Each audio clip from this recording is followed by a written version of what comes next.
Middle east में जारी युद्ध के बीच ईरान से बड़ी खबर सामने आ रही है। दरअसल तेहरान में अब युद्ध सिर्फ युद्ध नहीं रह गया है, बल्कि सत्ता का संघर्ष भी तेज हो गया है। मीडिया रिपोर्ट्स ये बता रही हैं कि राष्ट्रपति मसूद पेजेशकियान की ताकत तेजी से कम हो रही है।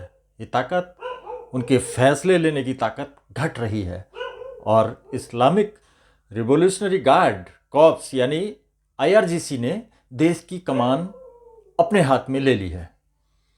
बताया ये भी जा रहा है कि अमेरिकी इजरायली हमलों में शीर्ष नेतृत्व को भारी नुकसान होने के बाद ईरान में सत्ता का खालीपन पैदा हो गया है और इसी मौके का फायदा उठाकर IRGC अब सरकार के बड़े फैसले खुद ले रहा है।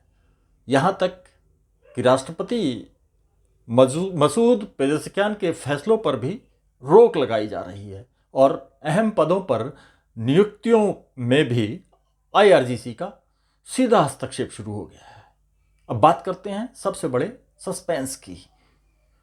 मुज्तबा खामनेई, जो सर्वोच्च नेता बताए जा रहे थे, वो कई दिनों से सार्वजनिक रूप से नजर नहीं आ रहे हैं। कुछ रिपोर्ट्स कहती हैं कि उनकी हालत गंभीर है, तो कुछ में दावा किया जा रहा है कि वो कोमा में हैं। हालांकि ईरान का कहना है कि वो तेहरान में ही हैं और सुरक्षित हैं, पूरी तरह सुरक्षित हैं। सूत्रों के मुताबिक अब एक सैन्य परिषद ईरान को चला रही है और मुज्तबा के चारों तरफ कड़ी सुरक्षा तैनात है। राष्ट्रपति और IRGC के बीच टकराव भी खुलकर सामने आने लगा है। खासकर खाड़ी देशों को निशाना बनाने की नीति को लेकर यह मतभेद उभरने की बात कही जा रही है। इसी बीच 34 दिन से जारी युद्ध ने ईरान की अर्थव्यवस्था को भी झकझोर दिया है।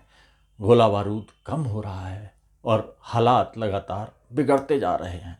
अब सवाल ये है, क्या ईरान में पूरी तरह सैन्य शासन लागू होने जा रहा है या फिर सत्ता का ये संघर्ष और गहरा होगा? दूसरी ओर आज शाम को ही अमेरिकी राष्ट्रपति डोनाल्ड ट्रंप देश के नाम संबोधन करने वाले हैं। माना ये जा रहा है कि राष्ट्रपति ट्रंप इस संबोधन में कोई बड़ा फैसला ले सकते हैं। हालांकि इस युद्ध के लंबा खिंचने से डोनाल्ड ट्रंप की परेशानियां भी कम नहीं हैं। इसलिए संकेत इस बात के भी मिल रहे हैं कि ट्रंप युद्ध खत्म करने की घोषणा भी कर सकते हैं। पिछले कई दिनों से इस तरह की खबरें सामने आ रही हैं कि डोनाल्ड ट्रंप अब इस युद्ध से किसी तरह बाहर निकलना चाहते हैं, लेकिन इजराइल अभी भी अड़ा हुआ है। चलिए ताज़ा अपडेट्स के साथ फिर मिलेंगे। नमस्कार।